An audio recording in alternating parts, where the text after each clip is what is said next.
అందరికీ నమస్కారం। ఈ వీడియో చూసే ముందు ఓం నమో వెంకటేశాయ అని కామెంట్ చేయండి। శనివారం చాలా మందికి ఎంతో ప్రత్యేకమైన రోజు। శని బాధల నుంచి ఉపశమనం కోసం ఆపదల నుంచి గట్టెక్కడానికి శనివారం శ్రీ వెంకటేశ్వర స్వామిని అందరూ విశేషంగా పూజిస్తారు। అసలు శనివారం శ్రీవాసుడిని ఎలా పూజిస్తే ఆపదల నుంచి బయటపడతారో ఇప్పుడు ఈ వీడియోలో మనం తెలుసుకుందాం। జీవితంలో కొండంత కష్టం వచ్చినప్పుడు 7 శనివారాల వ్రతం చేస్తే కొండల రాయుడు అనుగ్రహించి కొండంత కష్టాన్ని కూడా తొలగిస్తాడు అని భక్తుల విశ్వాసం। ఈ వ్రతం స్త్రీ పురుషులు ఎవరైనా చేయవచ్చు। శనివారం వ్రతం 7 వారాల పాటు నిరాటంకంగా చేయాల్సి ఉంటుంది।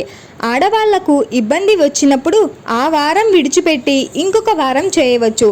ఈ మినహాయింపు స్త్రీలకు మాత్రమే।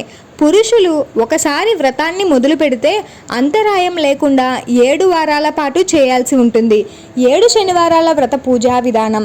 శనివారం తెల్లవారుజామునే నిద్రలేచి అభ్యంగన స్నానం చేసి పూజా మందిరం శుభ్రం చేసి శ్రీనివాసుని పటం కానీ విగ్రహం కానీ అలంకరించి ఆ రోజు నుంచి 7 శనివారాల వ్రతం ప్రారంభిస్తున్నాను అని సంకల్పం చెప్పుకోవాలి। వడ్డీ కాసుల వానికి ముడుపుల మూట వ్రతం మొదలుపెట్టి మొదటి రోజు ఒక పసుపు వస్త్రంలో 11 రూపాయలు దక్షిణ ముడుపు పెట్టి మూట కట్టి శ్రీనివాసుని పటం ముందు ఉంచి మనకు వచ్చిన కష్టాన్ని తీరిస్తే తిరుమలకు దర్శనానికి వస్తాను అని మొక్కుకోవాలి। పిండి దీపాలు 7 కొండలవాడి పూజలో పిండి దీపానికి విశిష్టమైన స్థానం ఉంది।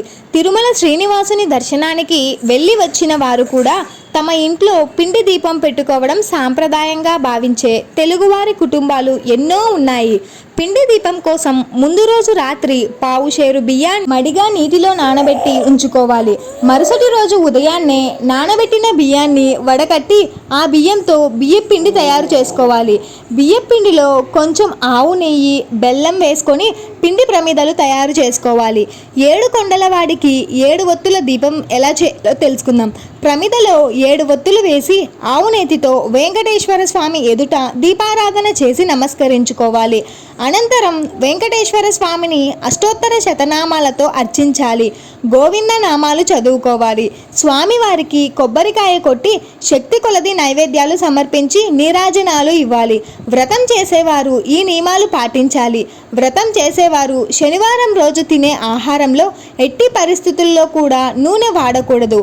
పూర్తిగా నెయ్యితో తయారు చేసిన ఆహార పదార్థాలను మాత్రమే భుజించాలి। మధ్య ఒక్క పూట మాత్రమే భోజనం చేయాలి। రాత్రి ఫలహారం తీసుకోవచ్చు, మద్య మాంసాలు తీసుకోకూడదు। బ్రహ్మచర్యం కూడా పాటించాలి। వెంకన్న దర్శనార్థంతో వ్రత సమాప్తం। ఇలా నియమనిష్టలతో 7 శనివారాలు పూజ చేసిన అనంతరం ఆ 7 కొండలవాని దయతో మన కష్టాలన్నీ కొండెక్కిపోతాయి। అప్పుడు మొదటి రోజు దేవుని ముందు ఉంచిన ఆ ముడుపు మూటను తీసుకొని తిరుమలకు వెళ్ళి వెంకన్న దర్శనం చేసుకుంటే వ్రతం సమాప్తం అవుతుంది। శనివారం వ్రత మహత్యం। 7 శనివారాల వ్రతం నియమనిష్టలతో ఆచరిస్తే సకల గ్రహదోషాలు పోయి అనుకున్న పనులు సవ్యంగా జరుగుతాయి అని పండితులు సూచిస్తున్నారు। ఇలా చేయడం వల్ల ఇంట్లోని సమస్యలు ఆర్థిక అప్పుల బాధలు తగ్గిపోతాయి అని పెద్దలు కూడా చెబుతున్నారు।